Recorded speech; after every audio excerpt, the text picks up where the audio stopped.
Somos guías. Nos mueve el mismo impulso. Sendas. Paredes de roca. Cascadas de hielo. Crestas. Cumbres. Valles. Cañones. Hicimos de la montaña nuestra forma de vida. Nos gusta recorrerla, descubrir cada secreto que guarda y enseñar su valor incalculable. Profesionalizar nuestro trabajo y hacerlo más seguro es la mejor forma de proteger nuestras montañas y a los que se acercan a conocerlas. Pirineos, Gredos, Sierra Nevada, Picos de Europa. 30 años sintiendo sus valles, 30 años mostrando sus picos, sus ríos, sus glaciares, 30 años caminando a tu lado, contando los secretos de las catedrales de nieve y sus muros helados. 30 años de vida. Devolvamos a la montaña lo que ella nos brinda. AEGM. 30 años trabajando juntos.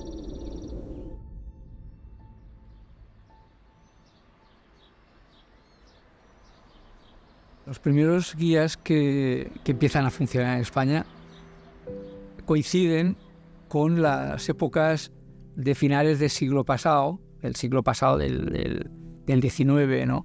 En las ciudades, en las poblaciones balnearios, donde la gente empezaba a veranear y buscaba algo más que tomar los baños o contemplar la naturaleza. Quería subir las montañas. Los retos que se planteaban eran el Monte Perdido, el Aneto. Empezaron a salir los guías de una forma natural, quiero decir, no estaban ni formados como guías, eran pastores o eran cazadores de rebecos, y empezó de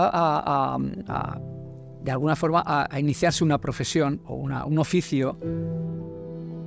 ¿Por qué? Porque los pastores son los que conocen la montaña, de perseguir al ganado, de perseguir a las cabras, de sacar a las cabras de sitios difíciles donde se metían, que las tenían que sacar con cuerdas. Incluso se arriesgaban a caerse, escalaban para subir hasta donde estaba la cabra. ¿Por qué? Porque la cabra era su medio de vida, no se lo podían permitir el lujo de perderlo. Entonces los pastores eran quienes los clientes originales, Pedro Pidal y toda esta gente, en los Alpes también, vieron que eran los que sabían y conocían la montaña y los que tenían un poco de técnica para subir, natural. Estamos hablando hace 100, 150 años, pero era así. La subida al Mont Blanc fue también una historia muy parecida. Ese descubrimiento de lo desconocido creo que ha inquietado siempre a la humanidad, y el que recurrieran a la gente del país, del valle donde estaba, pues era lo normal, ¿no? Antes de la AEGM había muy buenos guías de montaña en España, pero no había un título como tal que nos identificara, ¿no? Había guías, había un carnet de guías antiguo de la Federación. En los años 70 había esa estructura de carácter nacional. Se llamaba la Compañía Nacional de Guías de Montaña. Y de hecho la presidía el socio número 1 de la AEGM, que es a un guía que se llama Ursi Abajo. Fue uno de los presidentes de esa compañía nacional. Eso dependía del Consejo Superior de Deportes y de la Federación. España es un país del entorno alpino, no de los Alpes, pero del entorno alpino, tiene montañas iguales que los Alpes, pero no había tanta demanda. Entonces, la Federación se preocupó más de crear deportistas, de formar deportistas, con muy buen sentido. Y luego tenía una estructura que era la Compañía Nacional de Guías de Montaña, que era la que daba cobertura pues a los pocos o muchos turistas que quisiesen subir a la montaña. O sea que, había una estructura, siempre hubo una estructura. Mucha gente piensa que el guiaje es una cosa nueva. En España el guiaje existe desde finales del siglo XIX. En 1890 ya había guías. Y en 1920 y 30 ya había estructuras de guías. Pero también eran unos años en los que no se podía vivir de guía de montaña, o apenas se podía vivir. Entonces fue más o menos a partir de los años 80, cuando España empezó a desarrollarse económicamente, cuando poco a poco hubo la posibilidad de ganarse la vida, ¿no? En el año 87, junto con otra persona muy querida que ya no está con nosotros, decidimos que había que hacer algo para que el colectivo profesional de guía de montaña tuviésemos voz y presencia en las instituciones españolas y, por supuesto, fuera de España. Y decidimos crear una asociación que llamamos Asociación de Profesionales de la Montaña. Y a partir de ahí pues empieza todo el tinglado que fue muy complejo.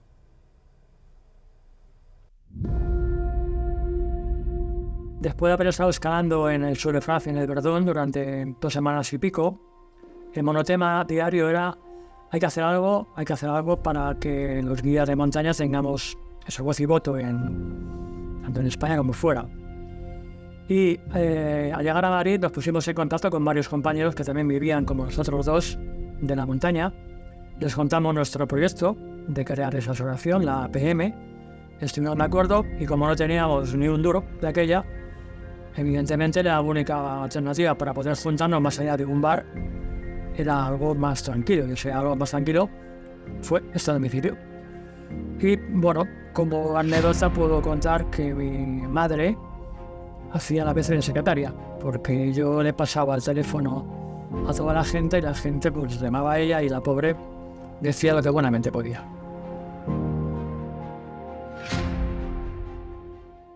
Eran los años, principios de los 90, y necesitábamos constituir una asociación para poder reivindicar y conseguir una serie de objetivos comunes que ya eran imperiosos, porque en toda Europa estaban reconocidos los guías y aquí en España no estaban reconocidos, ¿no?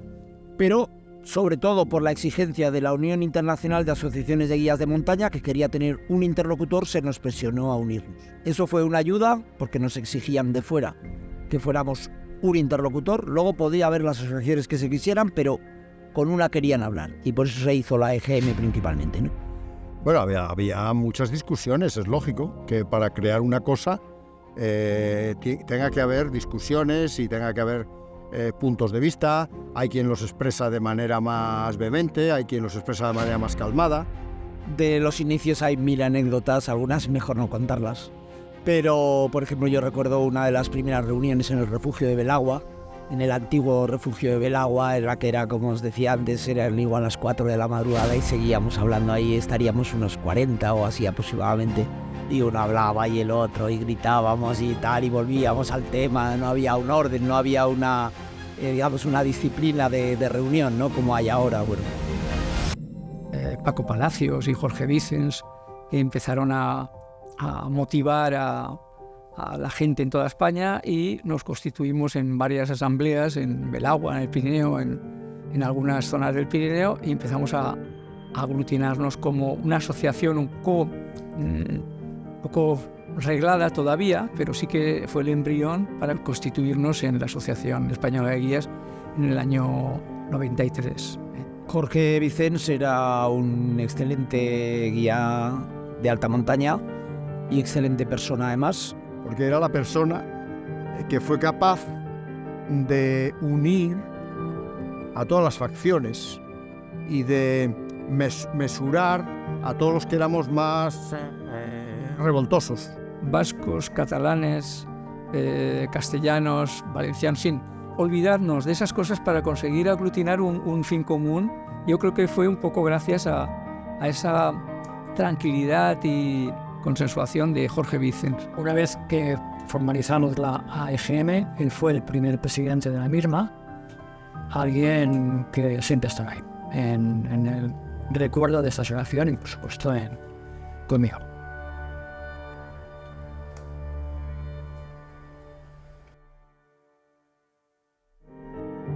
La EGM se fundó en 1993. En sus orígenes eran aproximadamente unos 40 guías de alta montaña que tuvieron la inquietud y la visión de querer agruparse para trabajar en beneficio de todos por mejorar las condiciones laborales de los guías de montaña en España y hacer que fuese una profesión reconocida en nuestro estado. A lo largo de estos 30 años ya desde su fundación, en mi opinión, la EGM al mundo de los guías de montaña o de la montaña, de las actividades de montaña en general en nuestro país, lo que ha aportado es profesionalización. A día de hoy, eso ha evolucionado mucho, somos más o menos unos 1.500 socios. Gracias, entre otras cosas, al trabajo de la EGM, se puede decir que un buen número de personas en nuestro país pueden vivir trabajando como guías de montaña.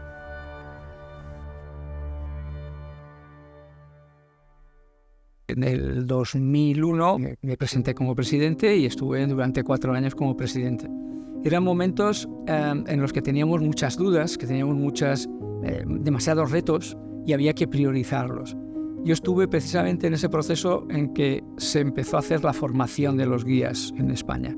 Primero, con la ayuda de la Federación, estuvimos haciendo los primeros cursos de guías en Benasque. La UIAGM envió observadores, nosotros nos correspondía como vecinos a Francia, pero para evitar discusiones enviaron un observador francés y uno italiano.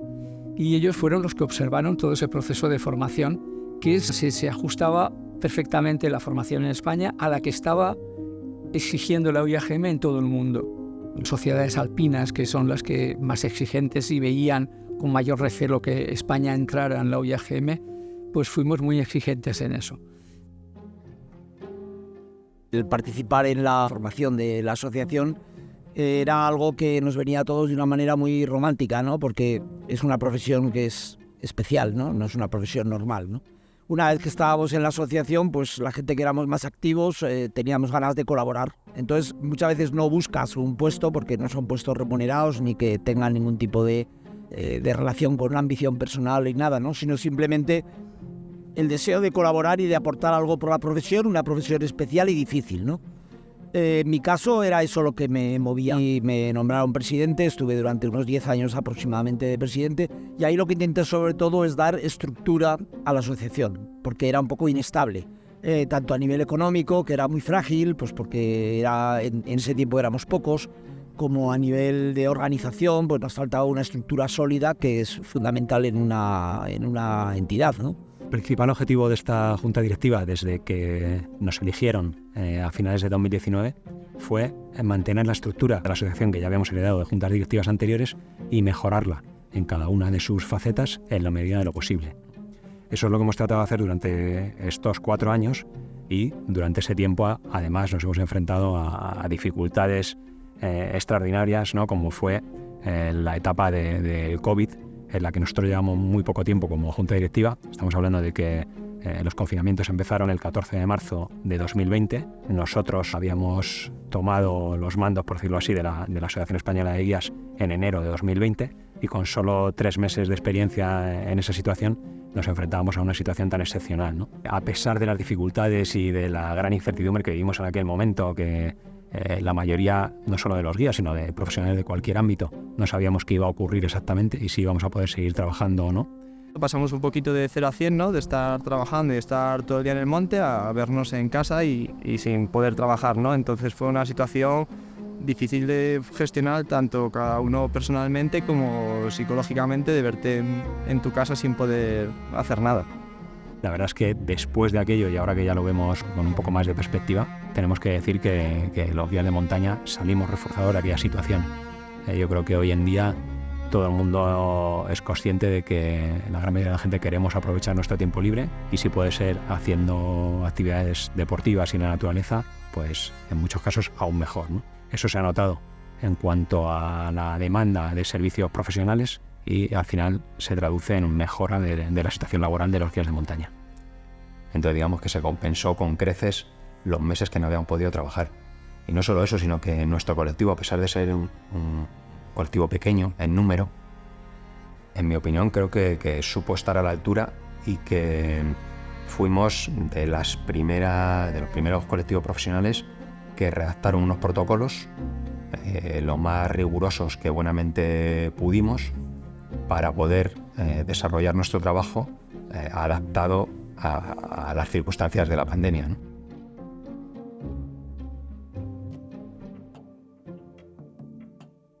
En la EGM estamos un colectivo de personas, un grupo de personas que somos colegas, hacemos y trabajamos en lo mismo.